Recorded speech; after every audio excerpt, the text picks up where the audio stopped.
We, as Lions, are intensely proud of the dreamer, the doer, who conceived the idea of this organization and then proceeded to devote his entire life to the execution of the idea. For more than 40 years, Melvin Jones provided the leadership, organizational skills, tenacity, and muscle to lay the foundation for Lions Clubs International.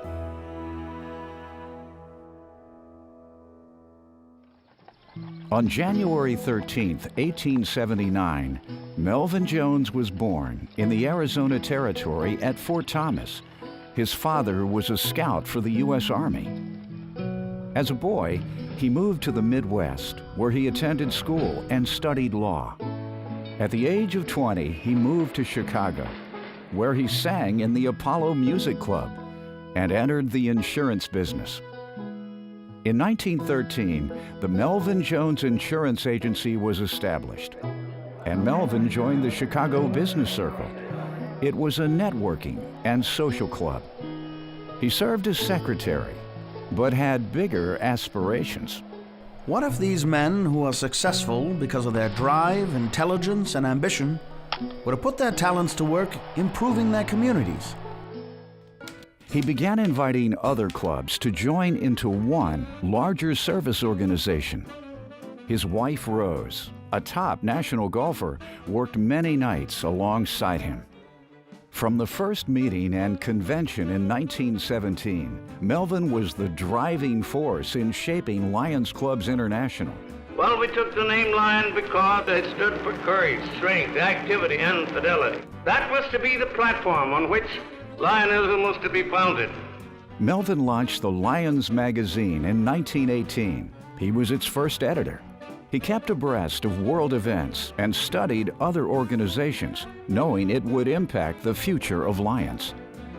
In 1919, Melvin had the International Association of Lions Clubs incorporated.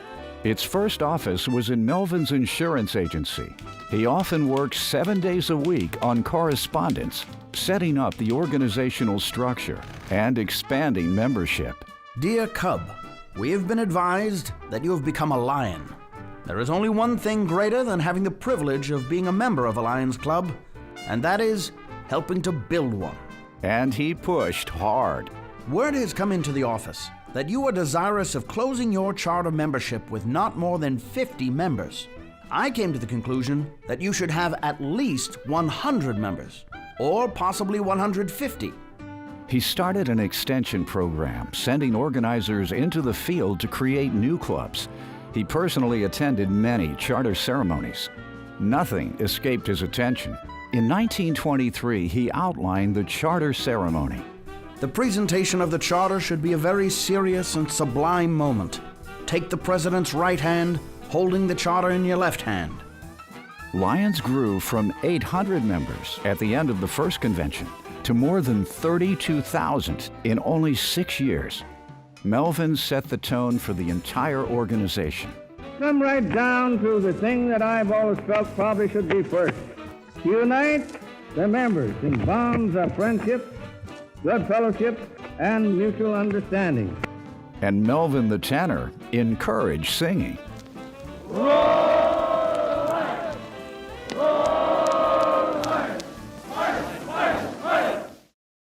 But the Great Depression quieted Lions' roar.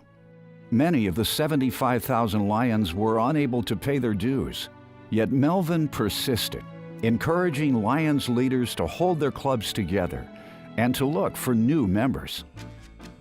His plan to grow internationally gained momentum in the 1930s as clubs formed across Latin America. In 1939, the Cuban government presented Melvin with the National Merit Award, the highest award given to civilians. Traveling in every fashion, from airplane to burro back, Melvin Jones visited clubs in many lands. The Lions are keeping me humping, for they are now organizing a club a day every workday of the year. He was a master of publicity, even using his birthday to promote Lions. By 1940, Lions had grown to more than 137,000 members in 10 countries. But soon, World War II presented challenges. Again, Melvin and the Lions pressed on. Lions live to make this world better, not only for this generation, but for the next. After the end of the war, there were almost 220,000 Lions in 18 countries.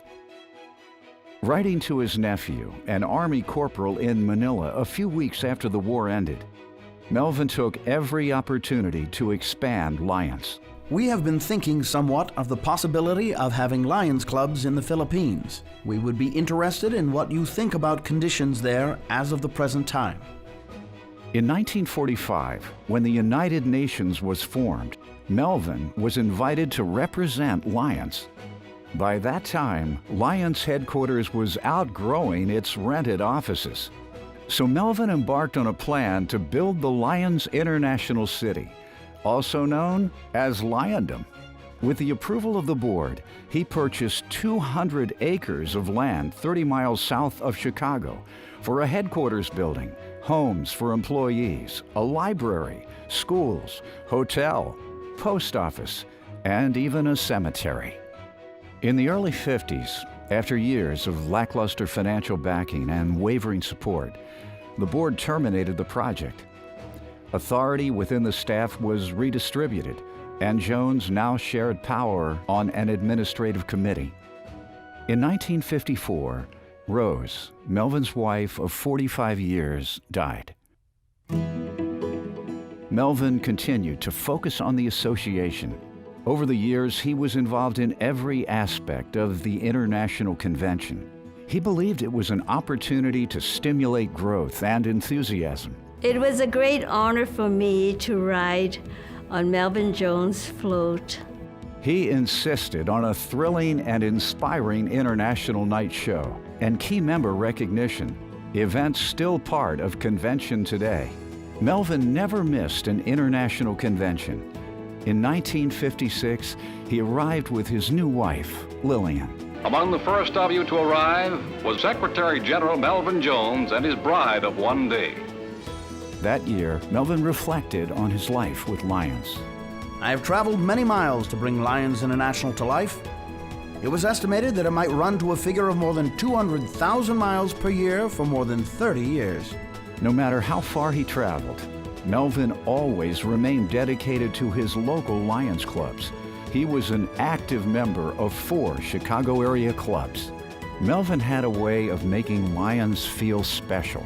Melvin Jones inducted me into the Chicago Central Lions Club in the year 1958.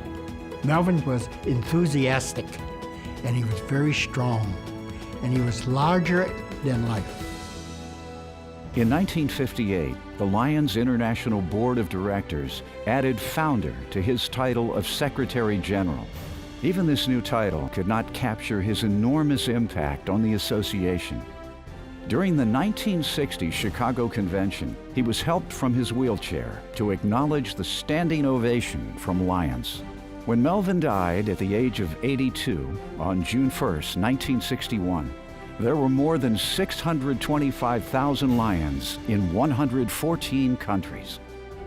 I hope there will always be a land of beyond for Lions International, a goal that will keep growing larger and larger as we approach it, yet will keep just out of reach, challenging us to run faster, work harder, think bigger, give more.